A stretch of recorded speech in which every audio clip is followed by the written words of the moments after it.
What's up, guys? It's Crow again with another story because I kind of feel like, from my friends told me, these stories are pretty like good, and I guess I have like a lot of stories to tell about my life. A lot of weird things and funny things have happened. So I'm gonna tell another story, and this story is about the craziest white person I've ever met on the train.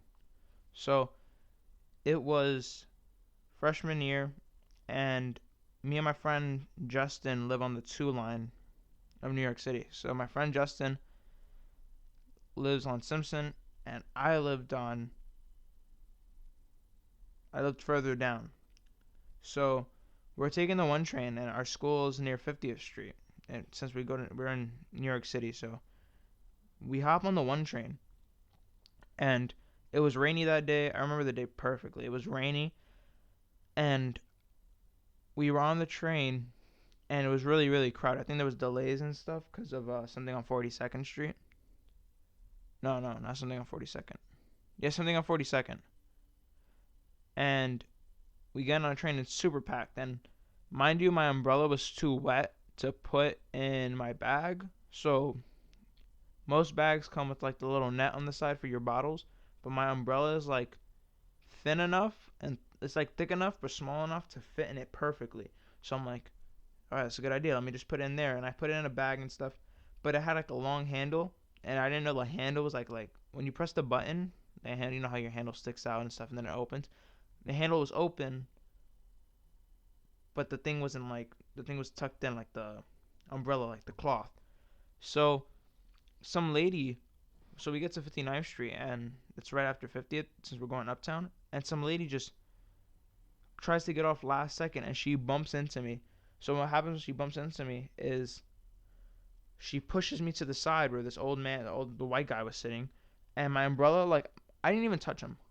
My umbrella just goes in front of his face, and he just looks at me. He's like, "What is your deal?" Like with the only like angry voice, and I'm like, "I'm sorry, the lady pushed me. Like, I'm sorry, dude, my bad." And I'm trying to go off, and then he just starts cursing at me, like calling me like a prick and stuff, and like cursing at my friend Justin, which my friend Justin wasn't doing it. My friend Justin was like on the other side of the doors and stuff, and he just gets super super mad. So we, so he's like yelling at me, cursing at me. He's like, "Take your book bag off," and I'm like, "No, I'm not gonna take my book bag off," because you see, I would have done it because of common courtesy. But now that he's yelling at me and cursing at me to do it, now I'm definitely not going to do it because he's cursing at me. And it wasn't my fault the lady pushed me. Like, there's enough, it wasn't crowded to the point where, like, I was breathing on somebody's neck. But it was crowded to the point where I could wear my book bag. It was spacious enough for me to walk around, but there was people standing up. So the lady who pushed me, like, there was somebody standing right next to me. There was nobody standing in front of me. So I just moved, and this guy's still cursing at me. So he tells me that we're gonna get off next stop, quote unquote. And my friend Justin, like being the retard he is, he's like, fine, we get off next stop anyway. I'm like, dude, why would you say that? So me and Justin, like, I had my phone in my pocket, and I text him. I'm like, we're about to bop him. Get off, right? Wait to the engine, like you hear like the sound, right? Because that's usually when the guy says, "Stand clear of the closing doors, please." So at that moment, I told him to start moving to the side so we're in front of the next cart and just hop on because he won't hop on with us, right? So we hear the shh. Justin turns around and I turn around and the guy just grabs Justin's book. He grabbed Justin's book bag and he just puts his hand on it. He's like, "That's not how I roll, buddy." And I'm like, and I move his hand away because it wasn't even Justin's fault. It was mine. I'm like, dude, you're getting all mad for no reason. We apologized. We said sorry. Just leave us alone now. Like, go the other way.